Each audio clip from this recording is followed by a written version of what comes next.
এই 1 লিটার তেল নেব।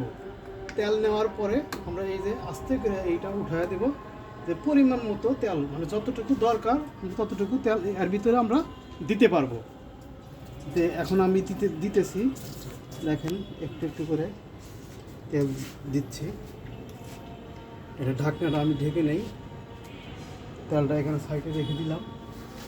রেখে দেওয়ার পরে তেলটা এখন আমরা গরম হওয়ার জন্য একটু সময় দিই, এই 2-3 মিনিট দিলে গাড়ি হবে। এখন আমরা পরিমাণ মতো পেঁয়াজ মরিচ আমরা দিয়ে দিই। পরিমাণ মতো আমরা পেঁয়াজ দিয়ে দিলাম। পেঁয়াজ অবশ্যই একটু বেশি হয়ে গেছে, যা হোক সমস্যা নাই, দিয়ে দিলাম। কিন্তু একটা জিনিস ভুল হয়েছে আমাদের, কি যেভাবে আমাদের মরিচগুলো কাটার দরকার ছিল সেভাবে কিন্তু আমরা কাটতে পারিনি, মানে একটু ভুল হয়ে গেছে। তাতে সমস্যা নাই, এটা হয়ে যাবে, চলবে। এখানে রেখে দিলাম। রেখে দেওয়ার পরে আমরা এখন এই যে পরিমাণ মতো ভেজে নেব, তেলের সাথে পরিমাণ মতো আমরা এটা ভেজে নেব। ভেজে নেওয়ার পরে এটা দেখা যাক কী হয়। আমরা এখন এই পরিমাণ মতো আমাদের পেঁয়াজ ভাজা হয়ে গেছে। আমরা 4 চামচের 1 চামচ অর্থাৎ পরিমাণ মতো আমরা লবণ দিয়ে দিলাম।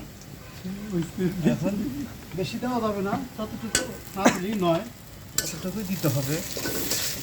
আচ্ছা, দেব এই ডিমটা দিয়ে দেব, দেখেন।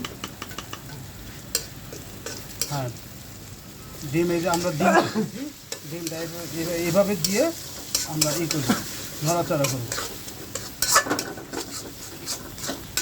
যদি নড়াচড়া না করা যায় ডিম কিন্তু জড়ো হয়ে যাবে। সেই জন্য আমরা চেষ্টা করব যত তাড়াতাড়ি এটাকে করা যায়, ছিন্ন ভিন্ন করা যায় আর কি। যেটা দাও লুডুস দাও। আমরা এখন লুডুসের ভিতরে ভাজা হয়ে গেছে ডিম, আমরা এখন লুডুস দিয়ে দেবো। এই যে আস্তে আস্তে আমরা পরিমাণ মতো লুডুস আমরা দিতেছি। এই সময় ভাজা আটা ধরে রাখতে হবে, এই সময় ভাজা ভালো করে করতে হবে। এই যে দেখেন, আমরা এইভাবে নড়াচড়া করতে হবে। নড়াচড়া না করলে করে জড়ো হয়ে যাবে এক জায়গায়।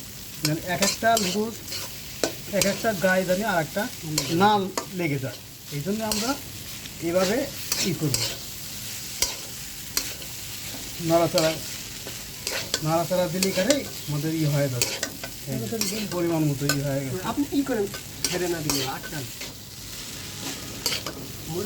না। এখন লুডুসের সস আছে, মশলা আমরা এগুলা দিয়ে দিব। মশলা ধীরে ধীরে আমরা একটু দিয়ে দিতেছি, দিলে করে অনেকটা হয়ে যাবে, টেস্ট আসবে। দেখেন টেস্টটা এইভাবে আর কি, এই কারণে টেস্টটা হয়ে যায়। লুডুসটা এই মশলা আমরা পরিমাণ মতো দিতেছি, ভাজতেছি, দিলে করে হয়ে যাবে। এই তো ইনশাল্লাহ হয়ে গেছে আমাদের মশলা দেওয়া শেষ হয়ে গেছে।